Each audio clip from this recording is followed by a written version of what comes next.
Hello and welcome to the Solving the Sustainable City Paradox webinar, brought to you by the Institution of Environmental Sciences. Today's webinar will be presented by Harry Knibb, Principal Consultant with WSP's Sustainable Places, Energy and Waste team. So Harry's work focuses on strategies that help governments, institutions and developers create more sustainable, resilient, inclusive and productive urban areas. The projects Harry is involved with can vary dramatically in scale, from city scale down to a few homes and everything in between. Today he will be discussing some of the challenges and solutions involved in mapping city scale urban needs in a rapidly changing Indonesian major metropolis. As always, we have time for a Q&A session after Harry's presentation, so please submit your questions in the chat box at the bottom left-hand corner of your screen at any point during this webinar, and these will then be included in the Q&A session after the presentation has finished. So thank you for your attention, and please stand by because this webinar will be starting shortly. Hi everybody, and thank you for tuning in. As you just heard, this webinar is going to be about how we recently developed a smart and sustainable city roadmap for a major Indonesian city when we were working for the IFC earlier in the year. I'm a principal consultant for WSP in our Sustainable Places team, and we do sustainability and energy strategies for a whole different group of entities at sort of city scale all the way down to a block of homes and everything in between. We work in the UK as well as abroad. And I think this is just a really interesting example and a good example of how cities and institutions are tackling complex problems and planning for the future. So in the next hour, we're going to cover these elements.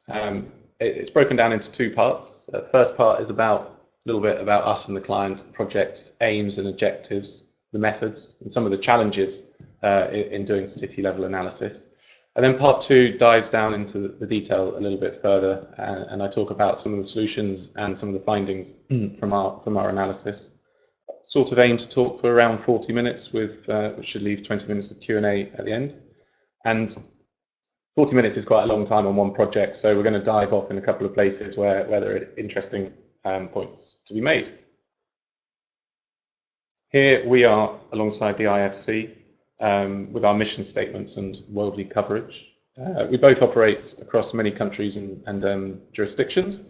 The IFC, if you don't know, are members of the World Bank, and they exist to promote sustainable private sector investment in developing countries as a way to reduce poverty and improve people's lives. And WSP are in business to develop creative, comprehensive and sustainable engineering solutions for a future where society can thrive. And I think it's interesting from a wider perspective that both organisations are seeking to better society. So that's about people's lives through the built environment, whether that's an infrastructure project or a property project or even policy or market transformation.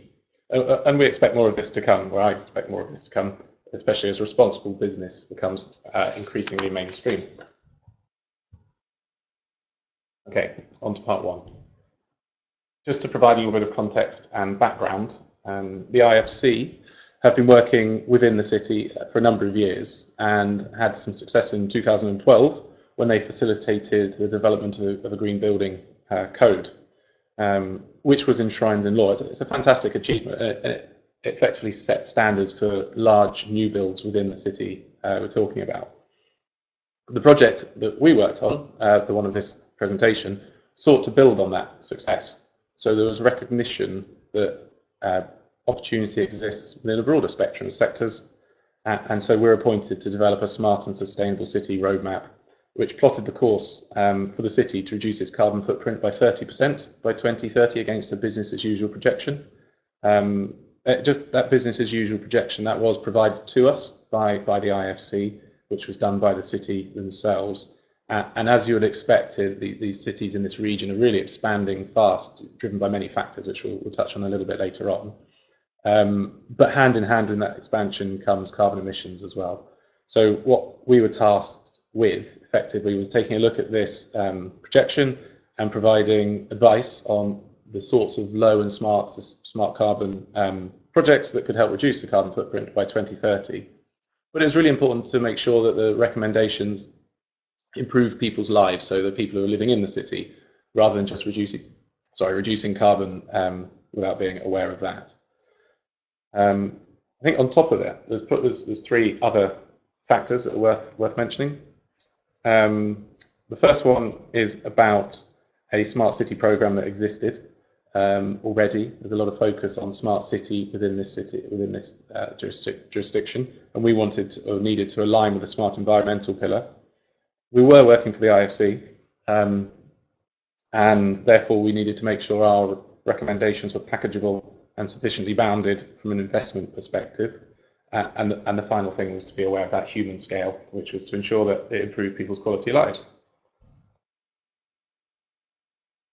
Within the analysis, we picked up these 5 categories under which we sought to develop a program of low carbon and smart projects. So at the top, you've got green buildings. This is about new and existing stock, how we can ensure that the existing stock is actually improved and how we can ensure that the buildings coming through as new builds hit sufficient sustainability standards. We looked at transport in a broader sense within the city boundaries, so both public and private networks. We didn't look outside to sort of ports or airports. Water and waste. So this was about assessing the water supply situation, how sanitation works, and how arrangements for solid waste disposal operated. Energy. This is about city-scale energy systems, not grid-scale stuff. So a large solar array, for example, it's a grid-scale development was not considered within this analysis, or cities in this region have great potential for geothermal, for example. We didn't assess that within this project. The final pillar of the project was about governance. So this is, what can governments do? What projects can they implement that can help reduce carbon emissions whilst also improving quality of life? So these are, ad campaigns, exemplar projects, behavioural change type ideas, and we'll touch on a few examples of what we came up with under this category later on. The other thing was the smart city topic. We did think about having a 6th category, a 6th pillar to the project, and titling it Smart City, but it really is such an all-encompassing topic that we wanted our projects to all be smart where appropriate. So it sort of infused everything rather than being a standalone item. Okay, so we're just going to do a quick quiz now, and I would like to know which of those 5 categories do you think a city in Indonesia, a large city in Indonesia, has the most carbon saving potential? So do you think green buildings would provide the most carbon saving, or making changes to the transport system, or upgrading the waste and water system, or is it renewable energies at a city scale, or is it governance? I think I've seen quite a few D's, a few E's, a couple of A's, no C's. Okay, we'll move on. We'll check those. We'll tot up those answers and check how you did a little bit later on. Okay, this slide is about our methodology. So it's a really important thing to get right when you're doing analysis at this sort of scale, and almost any sort of scale as well. Choosing the right methodology is really the foundation to the piece of work that you're doing. So we have our target, which was to recommend how the city can reduce its carbon footprint by 30% by 2030. Now, just to provide a bit of context, that's a really significant challenge. So that equates to 34 million tonnes or megatons of CO2 to be reduced. And London's footprint was 40 megatons in 2014. So that really is a lot of carbon to try and reduce in only 13 years. So the first step was to develop and agree a robust methodology. This on the slide is ours, and it involved 4 principal steps. The first one was about information gathering. Of course, you need to set your baseline. We did that by a literature review of both public and private sources of information. I think we reviewed over 250 documents in total, always trying to be deductive about the information we're gathering. So asking, so what is this document telling us that's of relevance to the question that's been set? We also went out to the city and undertook quite a comprehensive stakeholder engagement exercise. So we met with a range of stakeholders, including the government officials, businesses, academics, and institutions. And we undertook a SWOT analysis in terms of city functionality. So we asked them what successes you've had, what failures, typical barriers, and what opportunities do you see in this area. And we also undertook a policy review, which is fairly self-explanatory, but we tried to draw out the key targets and then map those against that business as usual projection that we were provided with, just to see how the city was performing and how they were themselves predicting they were performing against their policy targets. And lumping all that together, combining it all together gave us our baseline. That baseline indicated how the city was performing currently and off into the future, what was working well and really importantly what wasn't working so well. And these were the gaps or the urban needs that they were called within this project.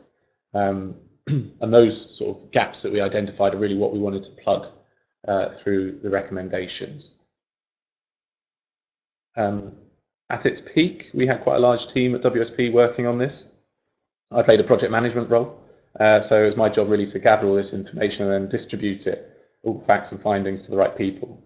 So to do this, we developed a suite of briefing notes, which we shared internally. So they went off to the transport team, the waste team, the energy team, our smart team, watery team, governance and innovation team.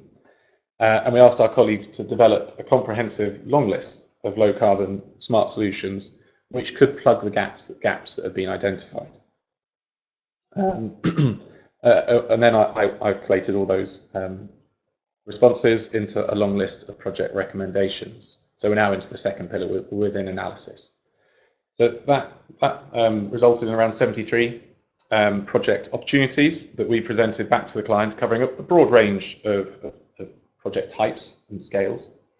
The next step is then to take that and to really think about how can we rationalize this long list. We don't want to be recommending 73 projects, we really want to be prioritizing the key projects amongst these. So we set criteria, a scoring mechanism by which we assessed all of these projects, and we looked at carbon saving, environmental benefit, quality of life improvement, the smartness of it, and the viability or deliverability of that project. And we scored each of the project, and we did this in collaboration with the client. So everybody sort of bought into this analysis, as it were.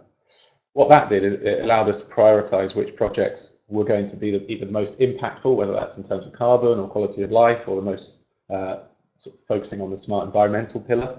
And we rationalized that long list down to a short list of around 25 to 30 projects in total. And that's a really important step to take, because you're sort of setting the agenda of what's going to come next, which is the development of a bespoke carbon tool, which then looked at those 25 projects and calculated how much carbon saving they could achieve by 2030, given reasonable assumptions being made. Now, when we developed our model, we set it up in such a way that the assumptions can be adjusted should, for example, more information become available or we receive feedback from the client.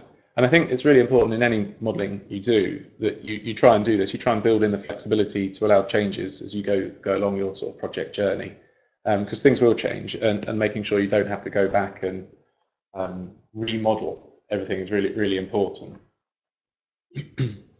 And the other thing is that there are many variables included in sort of city scale modelling.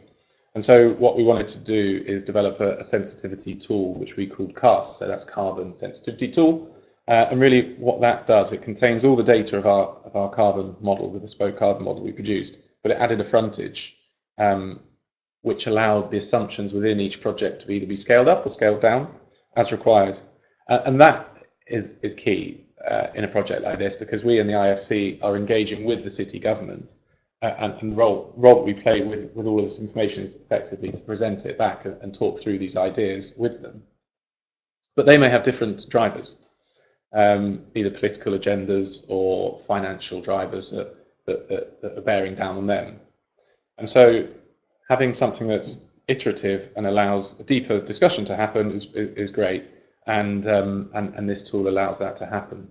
So we'll talk a little bit about what CAST is later on. I've got some slides on that, but if we're suggesting a tram system that could move 600,000 people a day by 2030, potentially there's political pressure for the congestion problem of the city to be solved, and therefore the city government would actually like 1.2 million people to be moved by 2030. So CAST allows us to scale up the assumptions and flip it. We can also scale them down if that's something that's not to be focused on, and that will tell you how well you're performing in carbon terms.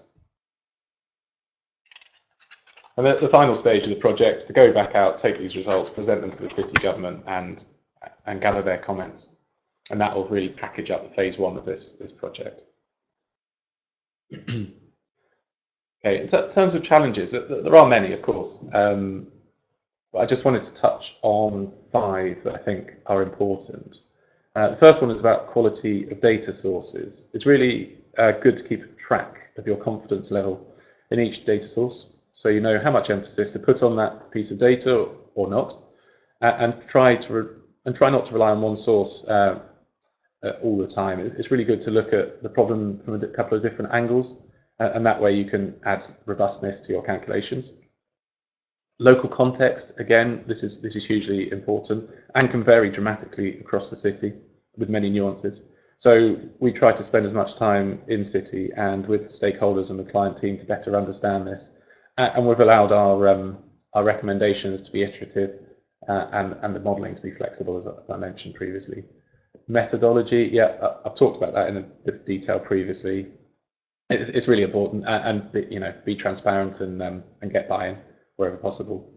Capacity, it can be problematic if you don't keep your mind on the end goal, which really is a massive carbon reduction for the city by 2030. That's only 13 years away.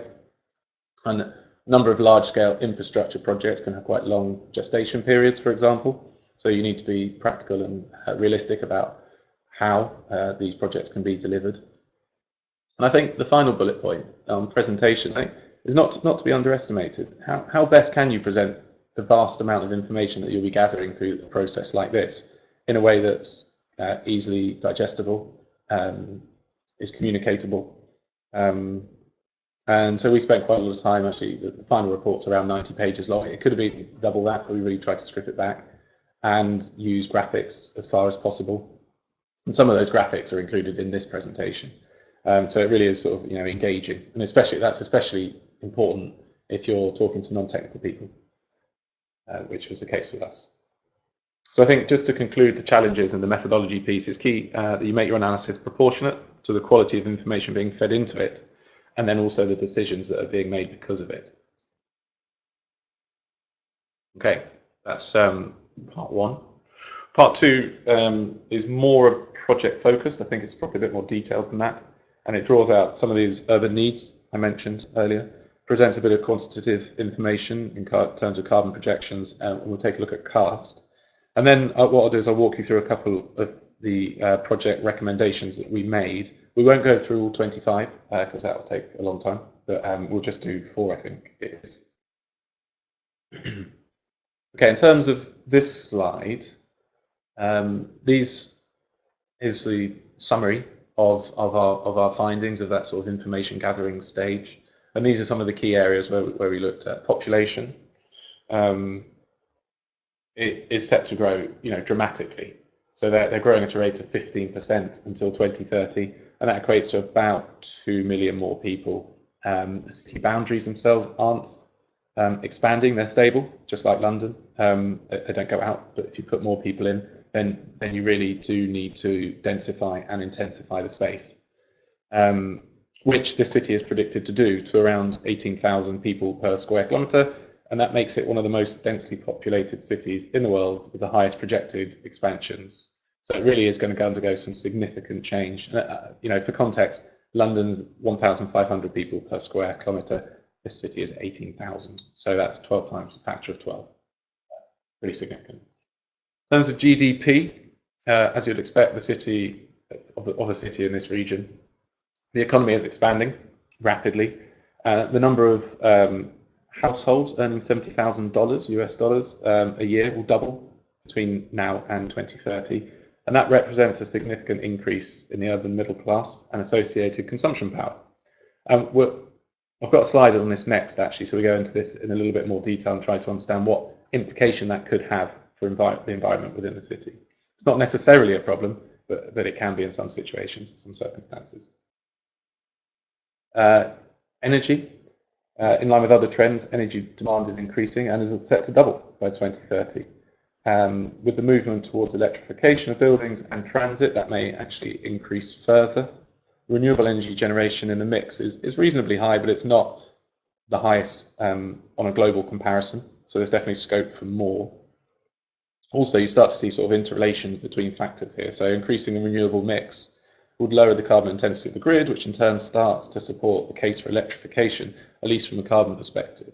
Electrification of buildings and vehicles that has strong air quality and also noise benefits, so that you could make a case for it currently, even though the carbon savings aren't that great compared to other projects. In relation to transport, yeah, this is a real focus point for the city, a hot topic for the city at the moment. Private vehicle numbers are increasing significantly, especially motorbikes, and that's causing air quality issues, with vehicles being easily the most significant source of nitrogen oxide. It's also causing chronic congestion. Road networks are expanding currently at around 0.1%, but road users at 11%. So potentially building a way by expanding the road network out of this problem is not something that's going to be successful. So you need to start thinking about alternative means and methods. How can you incentivize people to stop using cars or motorbikes or ride sharing and all those sorts of things. And the other thing about traffic congestion, it's a significant problem for cities, and especially this city, because it takes time, so you're therefore losing productivity. And it also, as I talked about the air quality issues, there are health costs there as well, which need to be factored in. In terms of green buildings, I mentioned earlier the IFC had some success, or some good success, in the green building space. So I think to summarise this area, there's good policy commitment and initiatives for the greening of new.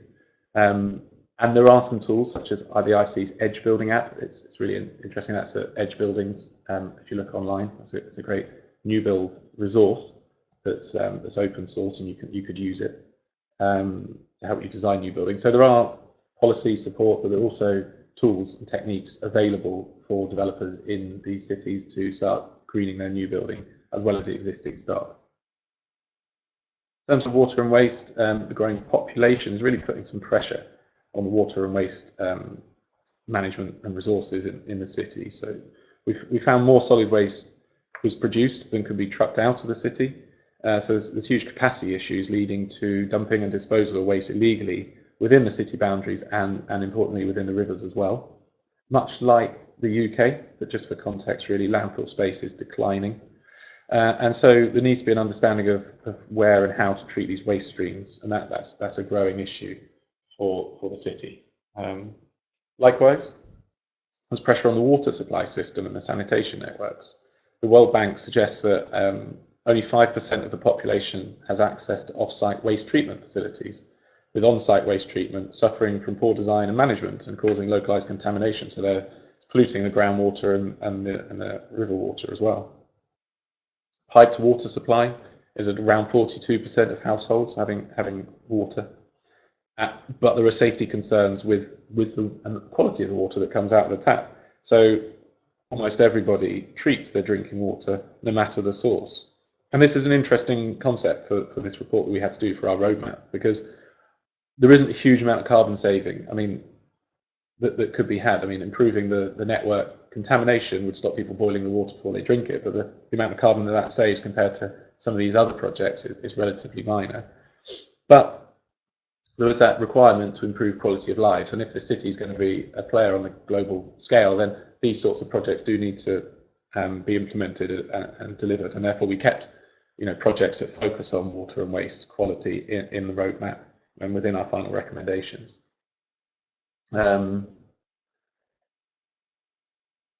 Within the Smart City banner, there's a strong support for this within the city. There is no truly smart city in the world yet, but there are a number of initiatives going on all around the globe, so it's a really interesting space to be involved in. But it does need infrastructure, and within the city, the broadband penetration was found to be around 30%. Mobile phone deployment is really, really high, but without, I think, highly advanced wireless tech, you can't, what isn't currently thought, you can have a smart city without fibre optic infrastructure. And so that also fed into our final report, because having broadband for all is really could be a really great tool for social progress, because it provides people with easy accessible business opportunities, for example. So again, we kept that in our report. This slide's really just building on that point I mentioned about GDP. It's an interesting graphic, and what it really tries to show are three generally recognized patterns for the impact of increasing income on the environment within cities. So what this shows is on pattern A, which is starting high and dropping down low, as income increases, environmental degradation decreases.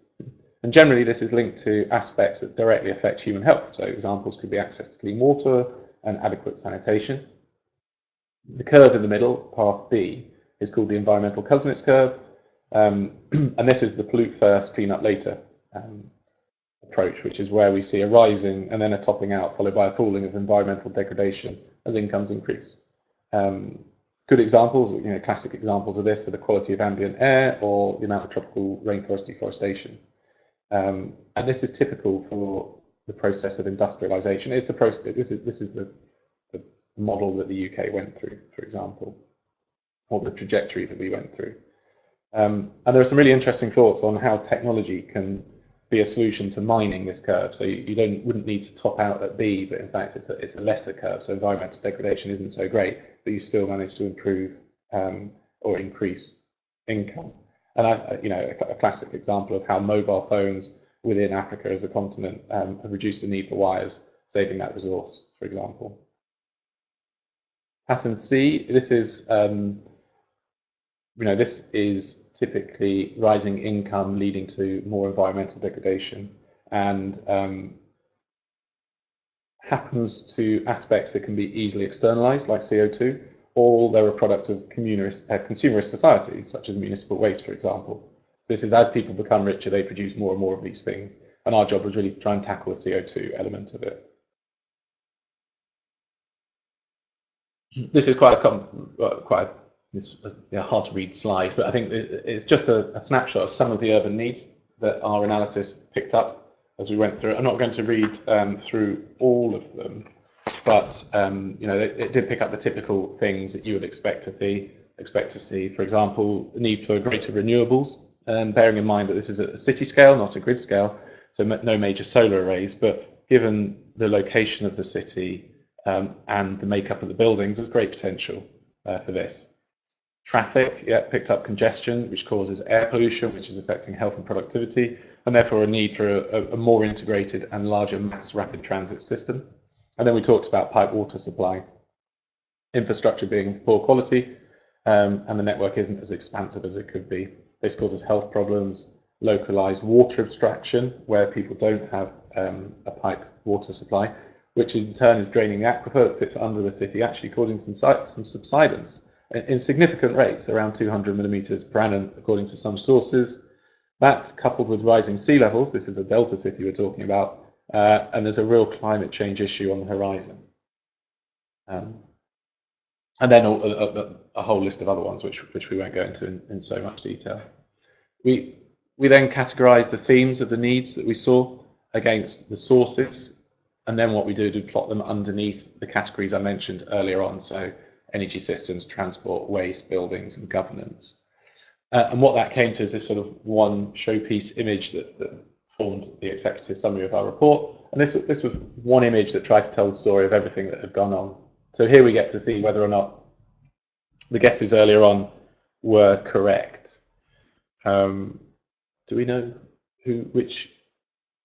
what was the most common? So we had 6 saying B. Yeah. 5 saying D, 3 E, 1 A, and 0 said C. Okay, so the biggest saving from us was in municipal governance, according to our analysis, and then smart green buildings at 10 megatons, so municipal governance was 11.25 megatons, and then energy systems at 7.5, followed by transport, and finally waste and water. I think it's interesting on the transport one, just to note that electrification didn't have as large an impact as we'd have initially thought. This is for sort of public sector transit systems. But if you were to increase the amount of renewables in the mix, then electrification starts to make more sense from a carbon perspective. Good. Okay, so I think the next part of the presentation really just takes us through a bit more graphical information followed by cast, and then what we're going to do is just go through those 4 project examples I mentioned earlier, and we'll finalise it there and take some questions. So here are our results plotted out on a graph from 2006 all the way to 2030, showing that 34% savings have been identified through our report. I think it's just interesting when you plot things out differently, you start to draw different conclusions, of course. This is a business as usual projection, less the amount of energy it can save by 2030. So actually you're looking at a relative reduction, whereas if you were to baseline it against 1990, for example, like we do over here, and then ask for percentage reduction in greenhouse gases, you'll achieve an absolute reduction in carbon emissions. This is CAST. It's our sensitivity tool. The software on this webinar doesn't support animation, so I do have a couple of slides trying to explain it. But what this does, it allows each project to be plotted out, a little description of it and the carbon saving potential. And then what we can do, we can adjust these factors, which is the big green line sort of on the right-hand side, just past the middle, currently reading 100%. But you can scale those up and down. And what that does is that will adjust the red line on the right-hand side, which is carbon saving projections that we're thinking about. So I talked about that example of mass transit. We've included the carbon savings of a system that can move 600,000 people a day by 2030. Potentially there could be a political driver for this to be more, and therefore you can start to scale up the assumptions and see what impact this will have on the carbon savings over time. And especially when you've got to take this out and you need to talk about your findings to the city government, who in turn will then have to communicate this internally. Having the ability to adjust factors on the fly almost during discussions and really sort of lead to that deeper level of analysis is really beneficial. This graphic also featured within our report. Sorry about the green rectangle on the right hand side, there's a little bit of confidential information in there I couldn't show, but what it does is schedule out the carbon saving opportunities by project and shows that by 2030 we've achieved our target. The green bars sort of in the middle, just to the left a bit of the green box, they show the carbon saving potential of each project. And I think what this graphic does, it shows how you can start to clump together projects to form programs that then really do start to have some significant impact. So for example, under green buildings, you can see that the biggest savings come, well, hard to read, but it's about energy rating and benchmarking, energy audit, commercial and industry, and improved building regulations. So those 3 things are actually energy policy, environmental policy type initiatives. So that's a really good thing to lump together when you're talking to city government, because you can say, look, by making these policies, by increasing these policies, you can have these impacts. So we're looking at policy sector, policy level analysis or interventions here. However, you go down one to waste and water, you can see that energy from waste as a project starts to really deliver some carbon savings. Under energy, you can see that renewables, solar PV, solar hot water, yeah, they definitely deliver good savings, but also demand side response and energy storage. And it sounds like quite futuristic technology, DSR and energy storage in a city like this, but it's really important to try and mine that Kuznets curve that we were talking about earlier and use technology as an enabler to reduce CO2. And then the biggest one you can see just in municipal governments is about behavioural change, which is right. When you start to think about it, the amount of people in the city, if you can impact behaviour in some way, you really are going to start to have a huge carbon saving. And again, looking at the same information in a different way, this is project by project. Behavioural change is a big yellow slab on the left-hand side. That's a great area to focus on. Questionable or more difficult to understand how that's investable from an investment perspective, but we'll touch on that later on. There are some ways of doing that. Solar PV at the bottom in the pink, that's good, as well as lumping it together with solar hot water, and you're making some serious inroads. Waste to energy, and moving anti-clockwise around the donut. Improve building regulations in terms of energy. Looking at energy audits for commercial and industry, as well as energy rating and benchmarking systems, can make some great carbon savings. And then transport-orientated development is a really interesting concept, and that's about densifying over the transport hubs and giving people a mix of uses so that they don't actually have to all commute into the centre of the city to go to work and then all commute out And that's great because it starts to reduce carbon emissions, especially from commuting, but it also starts to alleviate that congestion point I mentioned earlier as well. Okay, I think this is the final part of this presentation. We're going to go through a few project details broken down by sector. I've just pulled out one project per sector to keep it short. We're on about 35 minutes, so I'll rattle through these now. Under municipal governance, we came up with four suggestions. Behavioural change is a really important component of reducing greenhouse gases and can have some major advantages over other interventions. First off, it can be very fast. So unlike infrastructure or technology improvements, behaviours can be instant.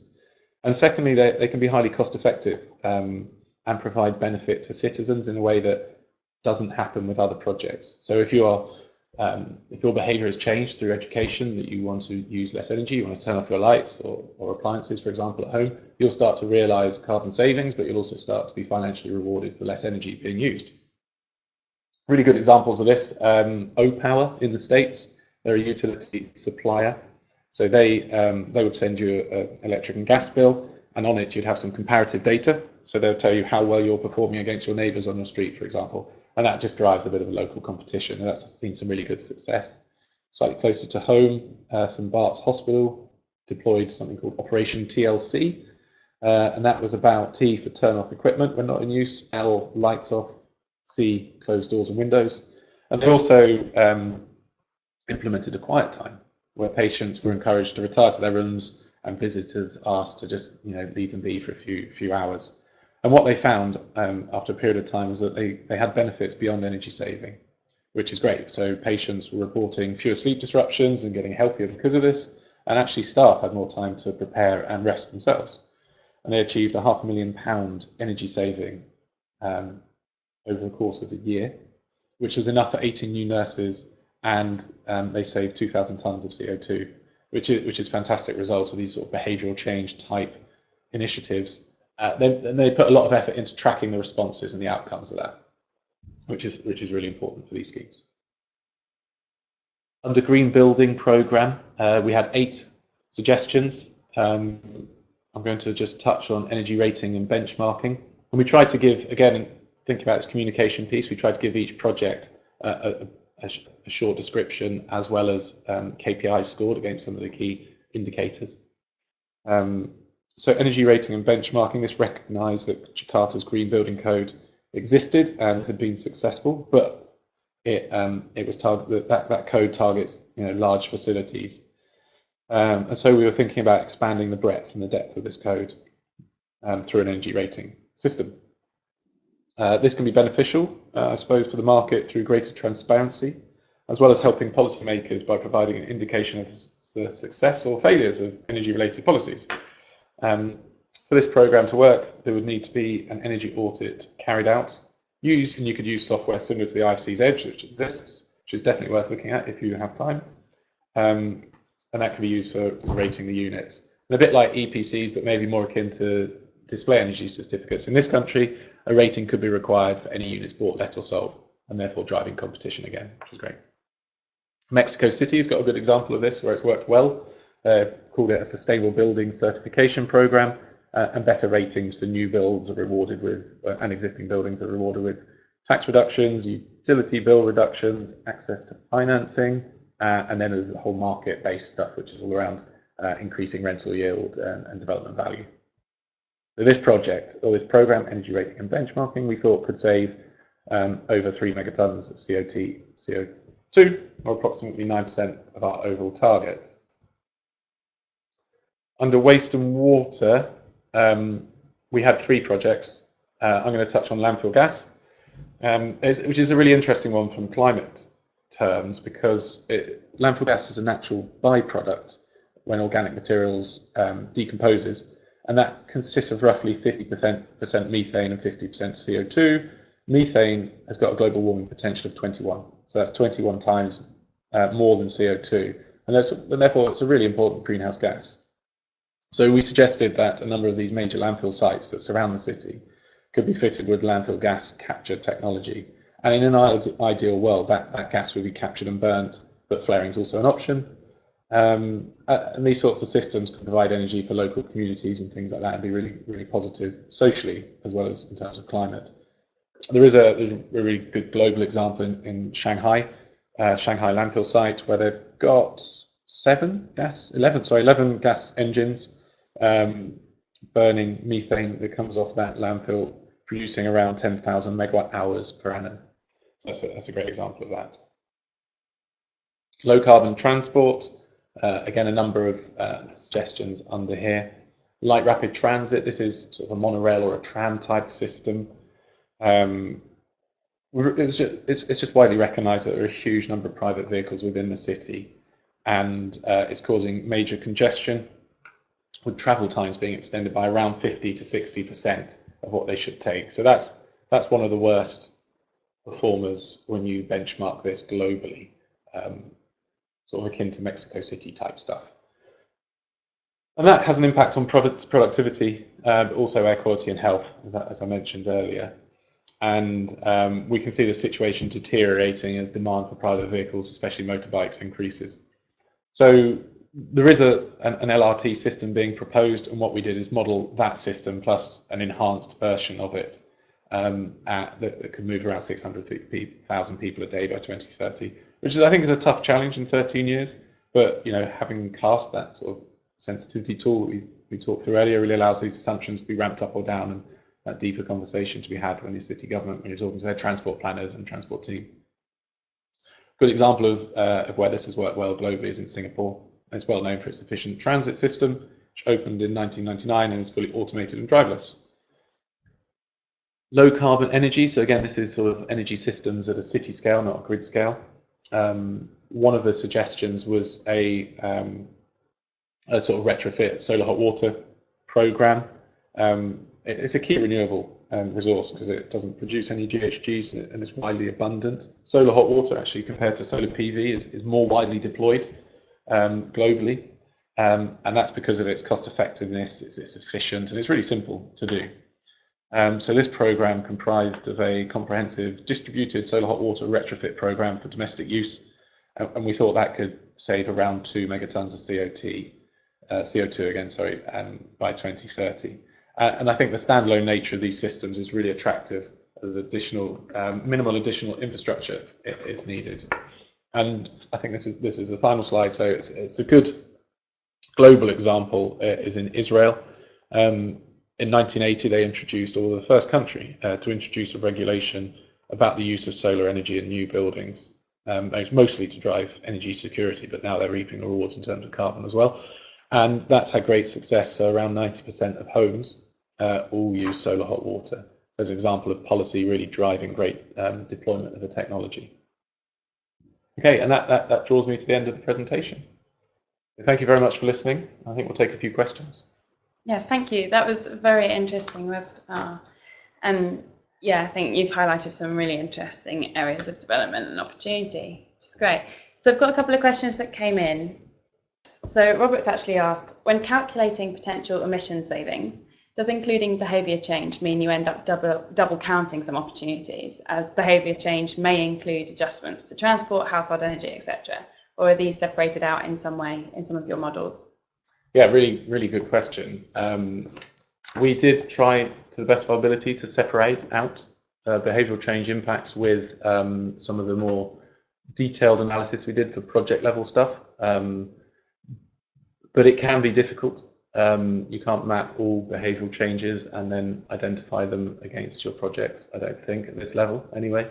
So what you have to do, I think, is use benchmark data for comparable cities and places in the same areas at the same development sort of status, I suppose, and just use your best analysis within that. Definitely, we didn't include everything that could have been done with behavioural change, because that would, I think, have created double counting. But we did ratchet it back, as it were, to account for sort of congestion changes like transport and whatnot. Okay, yeah, I can appreciate that. So another question that's coming from Barry is a little bit along the same lines, that he recognises the benefits of behavioural change can be estimated, but do these sorts of studies incorporate variations in the actual uptake potential of the target population? I think the thing about analysing behavioural change is it is backward looking. So you do need data to assess your analysis on, and therefore you set your behavioural change programme, for example, whether that's education or an ad campaign or something like that. And then you need to be clear about the indicators that you're measuring, but it's always backward looking. You then need to take that analysis and then make predictions going forward. So you could find, for example, that the ad campaign was particularly successful, but another policy that implements nudge policy, for example, that tries to implement behavioural change isn't successful. And then what you need to do is take this iterative approach to moving forward. But what's really important with behavioural change is understanding which factors it will impact and then making sure you are collecting data for it at a level that's sort of fine-grained enough to be able to make those, or to be able to understand which bits are working well and which bits aren't. Okay. He's also typing a little bit more, so he may elaborate, but I think that's kind of just a bit. Another question was looking at behaviour change. Yeah. We recognise the kind of positive impacts that behaviour change can have, but where is the main influencer that is actually going to make that behaviour change occur? Is that from top down? Is it from bottom up? How would you essentially get the community to recognise that they can have an impact? Yeah, I think it's a bottom up approach, really. There's some great initiatives like the Transition Town stuff going on in the UK that's really having some positive community-based impact.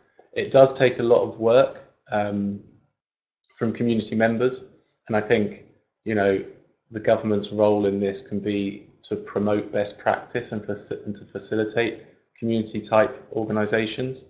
I think their ability to do exemplar schemes in some way, shape or form, it is really important and not to be underestimated. Those schemes themselves wouldn't necessarily produce huge carbon savings in isolation, but if you were to promote it as a case study, for example, and get a number of different people, then that really can start to have some good carbon savings associated with it.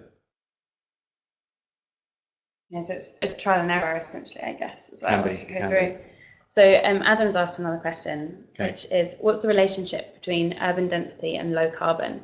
Is it like A in your graph with the axis, or more like an inverse B, that diversity means high-rise buildings that require a lot of energy to push resources people up? Yeah, so the academic answer is that the compact urban form is the most sustainable urban form. So what we're looking for is really high densities and small footprints of cities. What that does is throw in a whole mix of different things, and people don't need to use the car effectively. That's what it's all about, not using cars. And so high density urban form, compaction is key. But you've always got to be mindful when you're thinking like this of where the boundaries sit. So you could find that the compact urban form is really great economically, which it is. And because people are more affluent, they decide that actually I'm going to take 5 holidays a year rather than 1, and then should you include those flights in the city scale analysis that you're doing, that decision needs to be made. It really is an interesting subject when you get into it. Most urban planners, though, and policy does promote the compact urban form. Okay, so unless there's any more questions that are going to be submitted, I think we've come to the end. A couple of people are asking if this report is actually open access. Is it available online? It's not at the moment, but we may. We'd hope something early next year would be available. Okay. Yeah. Okay. So yeah, I assume that will be available on the WSP website. Potentially not on the WSP website, maybe more on the IFC website. But okay. If you take my my email address, which is here, harry.knibb@wsp.com. Please feel free to email me about this subject matter or anything about the report in particular, and we'll see what we can do. Okay, perfect. Well, thank you for presenting. That was an excellent webinar and some really interesting points that you brought forward. Just want to thank all the attendees for logging in, and just to remind you that you can register this as CPD on our IES members area of the website. Our next webinar will be presented by Stephanie Ray in January. It's actually the rescheduled one from September. So if you originally logged in for that, I've got you on the registration, but more information will be found on our website. So thank you all for listening, and thank you to Harry, and see you at the next webinar.